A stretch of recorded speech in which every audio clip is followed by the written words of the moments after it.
Hi YouTube, it's Reginald. Thank you so much for tuning into another video. If you haven't already done so, make sure to hit the subscribe button for more personal finance content. Today's video is going to be my budget review. If you're new to my channel, I go over my budget bi-weekly. I go over all my income and my expenses.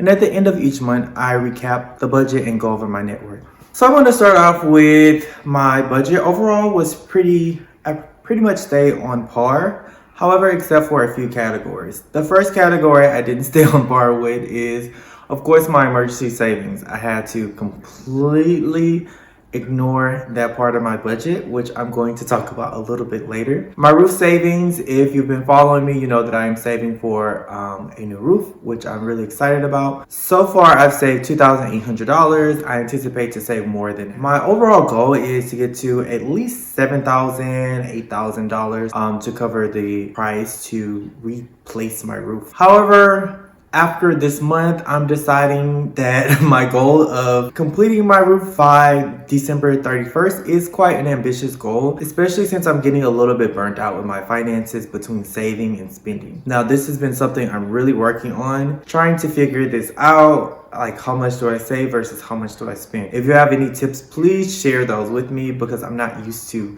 saving money. I'm just used to still in that mindset of just paying off debt and not spending anything on myself. And it's leaving me pretty much burnt out. And I also, of course, want to buy things for my home that I purchased last year. And that's taking a whole lot longer than I expected, especially since I'm paying for everything with cash. I'm not financing anything. So I'm buying, piece by piece. Something unexpected that happened, which wasn't anything major, was a medical bill, which is about $100 for a doctor's visit that I had. Nothing serious, nothing too critical, but it's not something I anticipated. But the most daunting thing for my budget for last month was I got an infestation of these tawny crazy ants.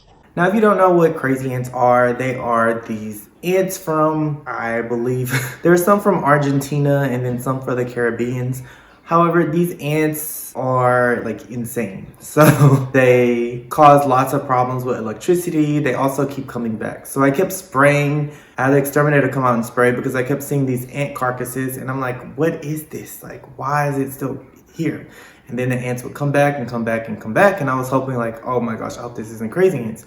And then finally I called the I called the exterminator this very last time.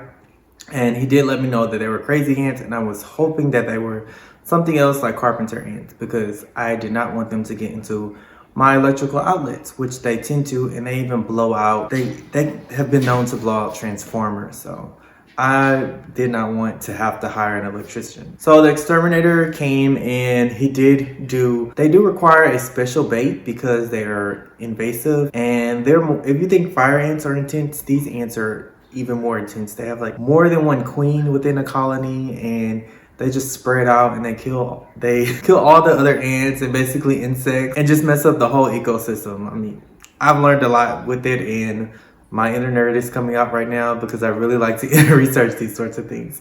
However, I was excited about learning about the ants, but I didn't want them here. And I paid around $400. So that is the money that was supposed to go to, some of that money was supposed to go to my emergency fund, some of that was supposed to go to my roof. So I had to just rearrange my budget, and that wasn't the most exciting thing for me.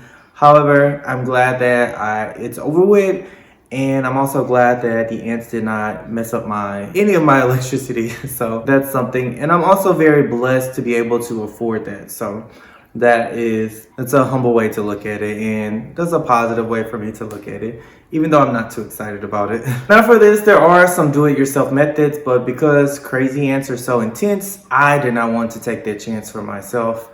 Now, when it comes to maybe some other ants, like fire ants, okay, maybe you can do it yourself. But I do have exterminator that comes quarterly, and I pay quarterly.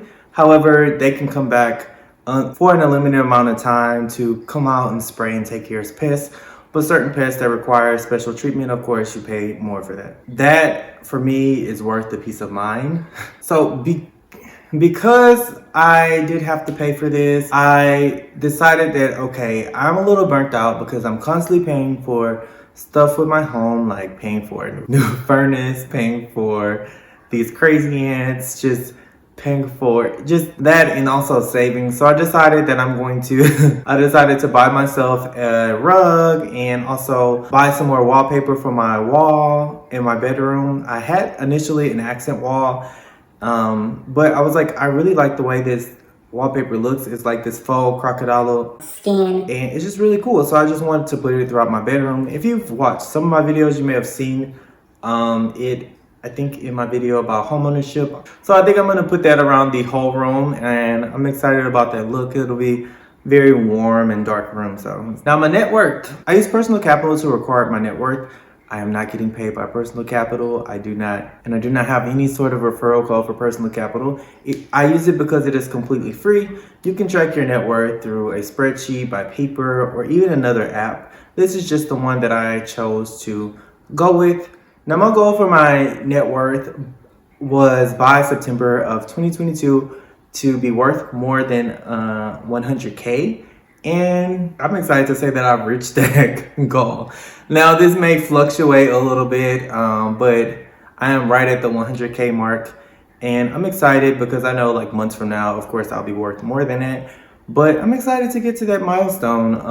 Now that I've gotten to this milestone, I don't know that I want to share what my net worth is with other people, because I don't want them to be like, oh my gosh, you're so rich, or I'm gonna be like, oh my gosh, you're so poor, or judge me based on my net worth. And your net worth isn't necessarily like how much money you have in the bank. It's just your assets versus your liability. But it's pretty humbling because just in April of this year, I had just finished my debt snowball, which took me 38 months. And even before that, October, when I first got my home, my net worth was very negative. So it's great to see that I have a positive net worth, and I'm contributing more to my retirement account.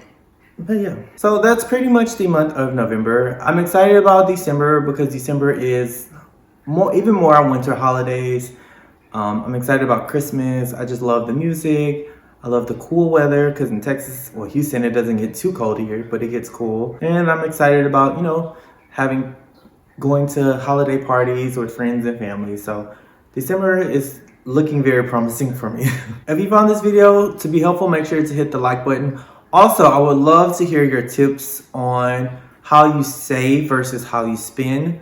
How do you balance the two? Because I am really struggling with that. Until next time, bye-bye.